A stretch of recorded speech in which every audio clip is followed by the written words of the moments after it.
It's a bit embarrassing. This video was supposed to be the first day, our first day in Slovenia from our trip a couple of weeks back. And it started off as a normal vlog, a perfectly normal vlog.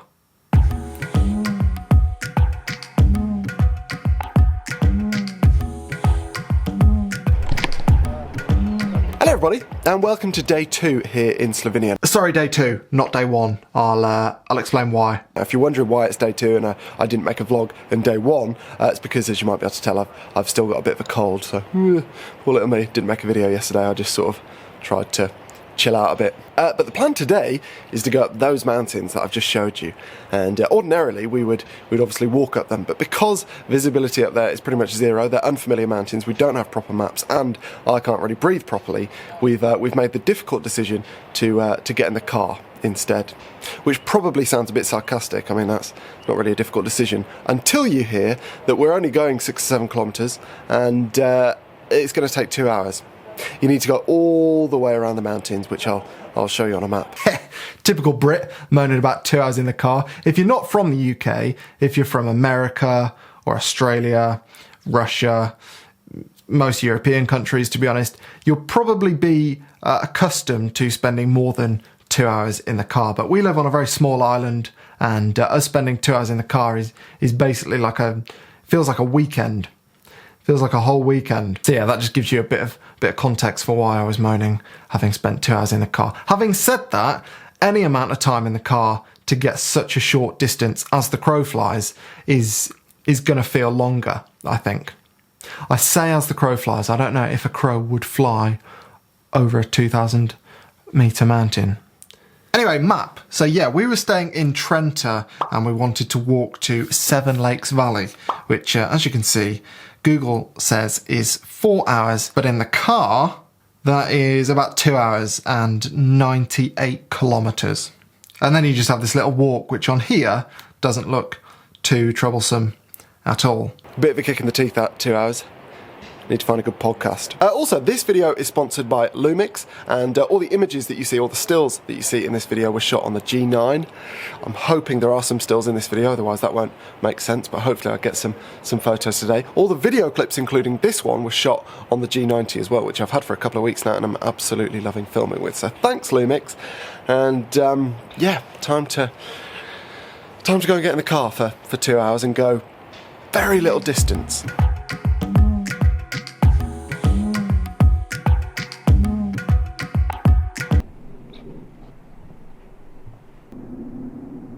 Well, we've stopped on the Verisic Pass. Again, as usual, terrible pronunciation. But as you can see, what a wonderful cloud inversion. Beautiful. This is about 20 minutes from where we're staying, down in Trenta.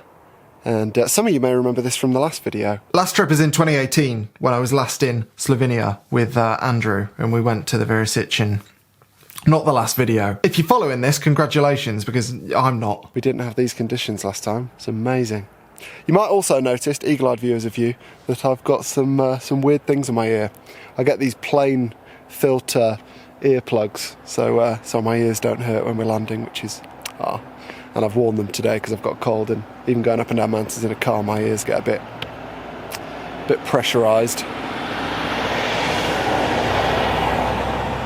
They got the right idea. Remy Warren said that to me one time. He goes, anyway, when we got out of the car to start our walk to Seven Lakes, that's sort of when the day started to unravel. When we got out of the car and just saw just a face, like a rock face in front of us that was hundreds of metres tall. And we realised quite quickly that we were going to have a big ascent. And that was when it also became clear that I really should have checked Google Terrain before we got in the car that day.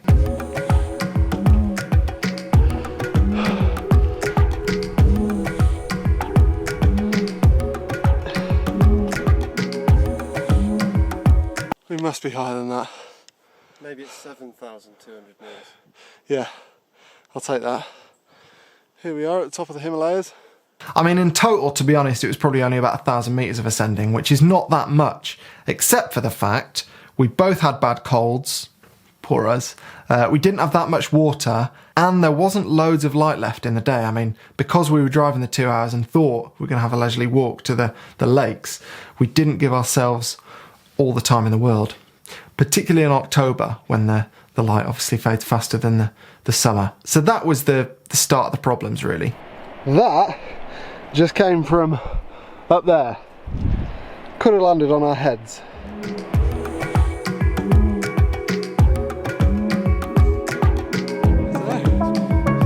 Maybe I am hallucinating, but that looks like a sheep to me. Where? Do you know? It's definitely not that's not a hanging up sheep. No, it's a f***ing tree log.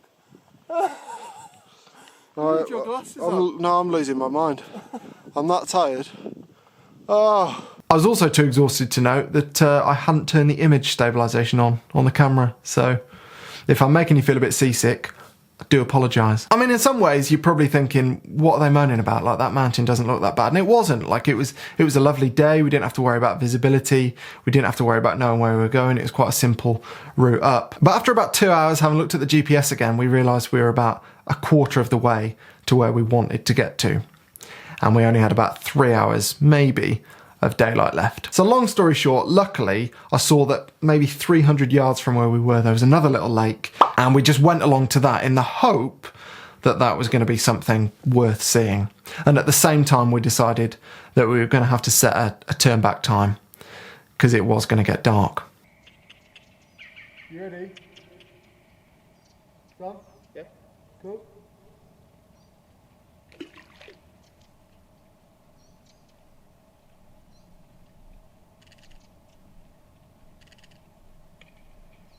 How did that boulder stay there? I don't get it. That's ridiculous. It's past turn back time, mate. Well, today has not gone to plan at all. That's not true, actually. The problem was that there wasn't a plan at all. So yeah, that was it. Basically, we got down to the car in plenty of time, plenty of daylight. We had enough water, got a few photos at the lake. In some ways, I'd probably call it like a mild success. I mean, I had a great time. Not doing that again. And so you're probably thinking, why on earth has he just spent time telling us that boring, anticlimactic story? The reason is that I would choose to do everything the same again. Sorry, I don't know why I've got this pencil. I'd choose to do everything exactly the same if I was going to go somewhere like that tomorrow. i.e., I wouldn't really plan it. And the reason that I would do that, as opposed to lots of photographers who I think like to plan things down to a T, is I prefer to have the sense of adventure and the sense of mystique that you get from not knowing much about where you're going. And I prefer it for the results of photography as well. When you get somewhere that you're not familiar with, you haven't seen loads of photos of, you don't know where you're supposed to stand, you don't know what you're going to photograph, and you don't know how the light's going to work, where the sun rises from, where the sun sets, all that kind of stuff. I prefer the challenge that comes with that. And that attitude has undoubtedly cost me hundreds of good photos. I mean, the number of times I've got to places and I've gone, oh, I wish I knew to come here at sunrise, or oh, why didn't we come here last night? I think that sort of stuff all the time, but the reality for me at least is that if I put loads and loads of effort into researching specific locations, specific photos, and working out exactly what I want to do at a location before I even get there, that removes a huge part of the spontaneity and the enjoyment from that kind of trip. Because, as I say, I like the creative element that you get with having to work out what to do with a place when you arrive, sight unseen. And don't get me wrong, a trip like that in Italy and Slovenia, I had loads of Google Maps pins for places that I'd seen a couple of photos of, maybe read about or heard about from other people. And those pins essentially are just car parks for those places.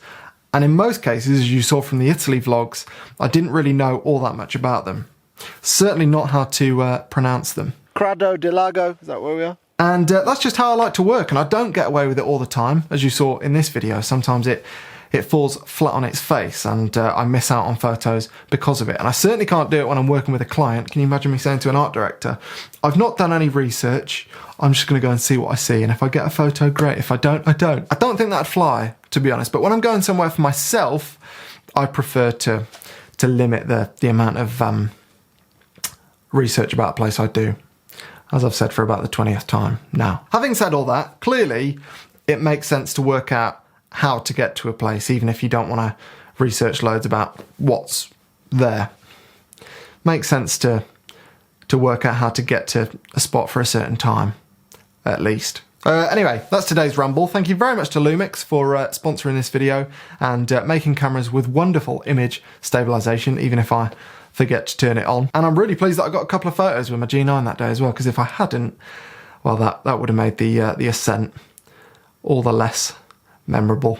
Anyway, let me know if you like to plan or don't like to plan, what your thoughts on planning photo trips are. Obviously, you get the most photos if you plan, but my view is that photography isn't always about the result, it's about the experience, and I prefer to have one photo that reminds me of a really fun day, kind of like that one from Slovenia at the lake actually, than 10 photos that were all planned out with military precision that I don't really feel like I needed to be creative for. But that's just me. I'd love to hear your thoughts. Thank you very much for watching, and I'll see you next time. Unless I've gone up a mountain without enough water or daylight, or maybe I'm still in the car trying to get there. 2 hours.